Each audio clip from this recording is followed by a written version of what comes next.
ঢাকাই কচুরি তো আমরা সবাই বানাতে পারি, কিন্তু একদম পারফেক্টভাবে ঢাকাই কচুরি বানাতে গেলে তার জন্য কিছু টিপস আছে। তো আমি একটা দুটো টিপস বলবো, সেই টিপস যদি তোমরা ফলো করো তাহলে একদম পারফেক্ট মেলার মতো মচমচে ঢাকাই কচুরি তোমরা অনায়াসে বাড়িতে বানিয়ে ফেলতে পারবে। আর আজকের এই কচুরিটার সাথে আছে নিরামিষ ঘুগনির রেসিপি, একদম মেলার মতো যে ঘুগনিটা পাওয়া যায় আর কি, সেই ঘুগনির রেসিপি আজকে শেয়ার করব কচুরির সাথে।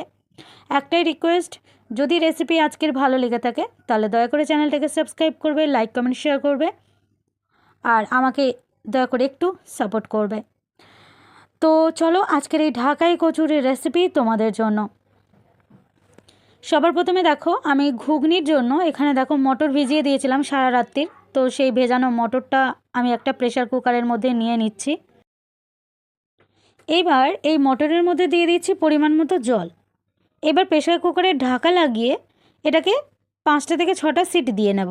মোটামুটি একটু মটরটা ঘেঁটে ঘেঁটে যাবে সেরকম আর কি। তো মটরটা ওদিকে সেদ্ধ করতে বসিয়ে দিয়েছি। আর এবার আমি একটা বাটির মধ্যে এখানে নিয়ে নিচ্ছি 1.5 বাটি পরিমাণ, একটা ছোটো বাটি 1.5 বাটি পরিমাণ ময়দা। ময়দার মধ্যে দিয়ে দিচ্ছি পরিমাণ মতো লবণ। আর অনেকের দেখবে যে অ্যাসিডিটি হওয়ার ভয় থাকে এই তেলের যে কোনো জিনিস খেলে, তো একটু কালো জিরে আর সামান্য একটু জোয়ান যদি এই ময়দার মধ্যে অ্যাড করে দেওয়া যায় তাহলে এই অ্যাসিডিটি হওয়ার ভয়টা থাকে না। তো আমি সেই জন্য সামান্য একটু কালো জিরে আর একটু জোয়ান আমি এখানে অ্যাড করে দিলাম। দিয়ে এবার শুকনো ময়দার সাথে সব কিছু ভালোভাবে মিশিয়ে নিচ্ছি। এবার দিয়ে দেব ওই ময়দার মধ্যে 2 টেবিল চামচ পরিমাণ সাদা তেল। সাদা তেলটা দিয়ে আবারও ময়দার সাথে খুব ভালো করে মাখিয়ে নেব, যাতে পুরো ময়দাটার সঙ্গে সাদা তেলটা কিন্তু সুন্দরভাবে মেশানো হয়ে যায়। এরকমভাবে কিন্তু মাখাতে হবে।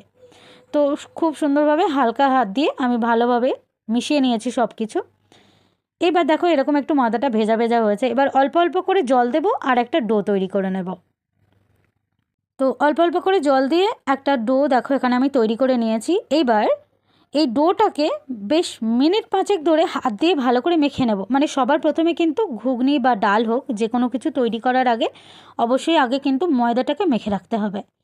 তো এটা ভালোভাবে মেশানো হয়ে গেছে। এবার ঢাকা বন্ধ করে এটাকে মিনিট 20 মতো একটা জায়গায় রেখে দেব। তো অবশ্যই কিন্তু এই টিপসটা একটু ফলো করবে, ময়দাটা মেখে আগে ভাগে রেখে দিতে হবে। এবার আমি একটা কড়াই বসিয়ে দিয়েছি, কড়াইটাকে গরম করে নিয়েছি, দিয়ে দিচ্ছি সামান্য পরিমাণ একটু সরিষার তেল। তেলটাকে আবারও একটু ভালোভাবে গরম করে নিয়েছি, মানে একটু নাড়াচাড়া করে নিলাম। এবার এর মধ্যে দিয়ে দেব কেটে ধুয়ে রাখা আলু। আমি এখানে 2টো মিডিয়াম সাইজের আলু ছোট ছোট টুকরো করে কেটে ধুয়ে নিয়েছিলাম। সেই আলুটাকে আমি 50 থেকে 60% মতো আমি একটু ভেজে নিয়েছি। তো আলুটা ভেজে নেওয়া হয়ে গেছে মোটামুটি। এইবার আলুটাকে আমি একটা বাটির মধ্যে তুলে নিচ্ছি। এইবার আলুটা তুলে নেওয়ার পর ওই তেলের মধ্যে দিয়ে দেব একটা শুকনো লঙ্কা, 2টো তেজপাতা, এটা একটু নাড়াচাড়া করে নেব। এবার দিয়ে দেবো একটা ছোট সাইজের টমেটো, আমি একটু টুকরো করে নিয়েছিলাম, সেই টমেটোটা দিয়ে দিচ্ছি। টমেটোটা জাস্ট একটু হালকা নাড়াচাড়া করে নেব। এবার দিয়ে দেবো একটা ছোট টেবিল চামচের 1 টেবিল চামচ মতো আদা বাটা। এই আদা বাটা তেলের মধ্যে দিলে কিন্তু ভীষণ ছিটকায়, সেই জন্য এই আদার উপরে দিয়ে দেবো সামান্য একটুখানি পরিমাণ হলুদ। তো আমি এখানে 1/2 টিস্পুন মতো হলুদ, 1 টিস্পুন মতো লঙ্কার গুঁড়ো ঝালের জন্য, আর দিয়ে দিলাম পরিমাণ মতো লবণ। এবার এই সব কিছু ভালোভাবে তেলের মধ্যে নাড়াচাড়া করে নেব। সামান্য একটুখানি জল আমি অ্যাড করে দিচ্ছি, এতে মশলাটা ভালোভাবে কষানো হয়ে যাবে, পুড়েও যাবে না। তো সামান্য একটু জল অ্যাড করে দিয়েছি, দিয়ে বেশ কিছুক্ষণ মশলাটাকে একটু নাড়াচাড়া করে নিয়েছি। যখন মশলা থেকে এরকম তেল ছেড়ে যাবে এবার দিয়ে দিতে হবে ভেজে রাখা আলুটা। আলুর টুকরোগুলো দিয়ে দিয়েছি, আলুর মধ্যে যে তেলটা আছে সেটাও দিয়ে দিলাম। আলুটাকে একটু নাড়াচাড়া করে নেব মশলার সাথে, প্রায় 30 সেকেন্ড মতো নাড়াচাড়া করে নেব। এবার আমি যে মটরটা সেদ্ধ করে রেখেছিলাম জল সমেত, সেটাকে বসিয়ে রেখেছিলাম, তো সেই মটরটা এবার আমি জল সমেত কিন্তু এই আলুর মধ্যে দিয়ে দেব। এই নিরামিষ ঘুগনিটাতে আমি কিন্তু একটা মশলা অ্যাড করব, তো সেটা আমি দেখিয়ে দিচ্ছি। তো আমি বলে দিচ্ছি আর দেখিয়েও দিচ্ছি যে আমি কি কি মশলা আমি গুঁড়ো করে অ্যাড করব। তো তার আগে একটু নাড়াচাড়া করে নিচ্ছি ঘুগনির সাথে আলুটাকে।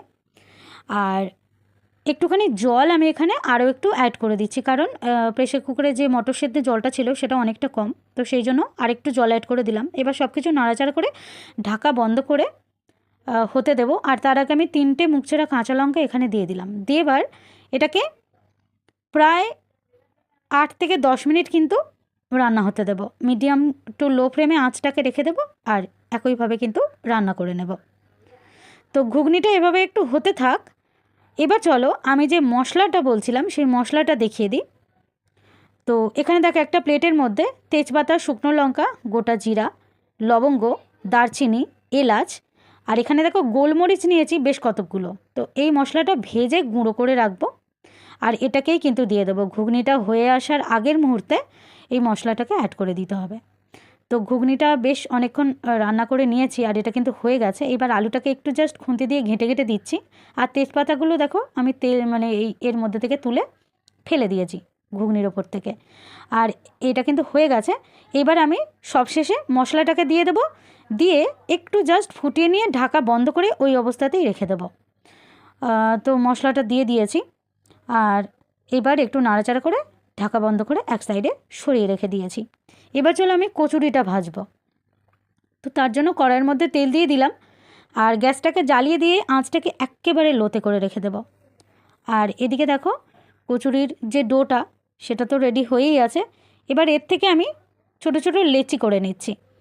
তো আমি কচুরিগুলো মোটামুটি একটা মাপের করব, যেমন মেলাতে যত বড় হয় আর কি অত বড় নয়। ওদের কড়াগুলো অনেকটা বড় বড় হয়, সেই জন্য অনেক বড় বড় তৈরি হয়। তো আমরা এটা বাড়িতে করছি মানে একটু ছোট সাইজের করব। তো লেচিগুলো ছোট ছোট করে কেটে নিয়েছি। এবার একটা ছোট্ট কাপের মধ্যে এখানে দিয়ে দিচ্ছি 1 টেবিল চামচের মতো কর্নফ্লাওয়ার।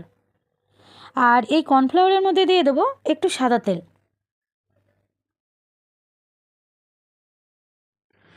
তো তেলটা দিয়ে দিয়েছি আর ঠিক কীরকম ব্যাটারটা হবে সেটা আমি একটু কাছ থেকে দেখিয়ে দিচ্ছি। দেখো তোমরা বুঝতে পারবে, মানে খুব বেশি গাঢ় নয় আবার খুব বেশি পাতলাও নয়, মোটামুটি পাতলা একটা এরকম একটা ব্যাটার তৈরি করে নিতে হবে।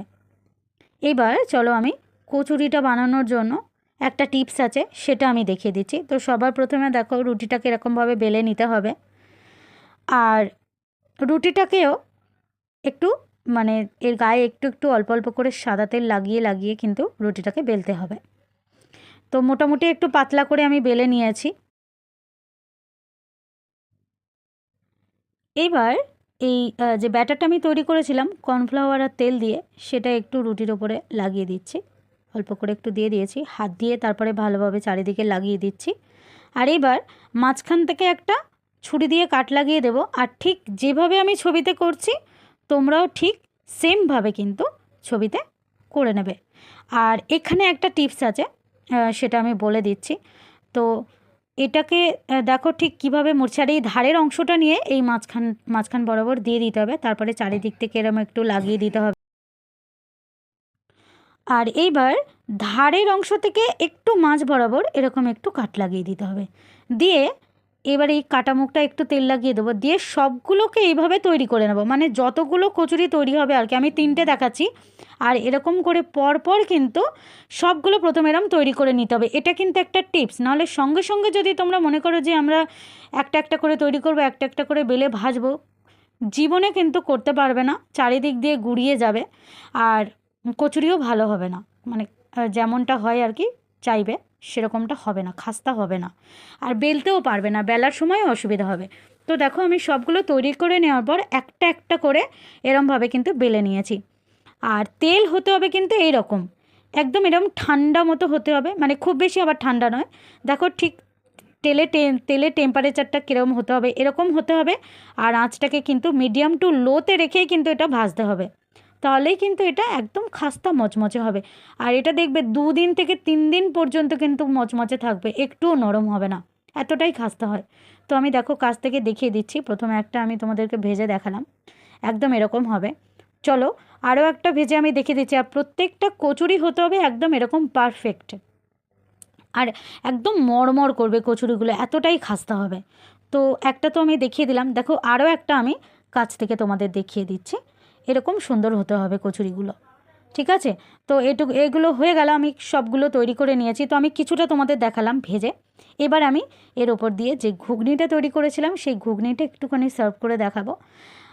আর এটা তোমরা প্লিজ একবার বানিয়েও বাড়িতে একবার ট্রাই করে দেখো, আশা করছি ভীষণ ভীষণ ভালো লাগবে রেসিপি।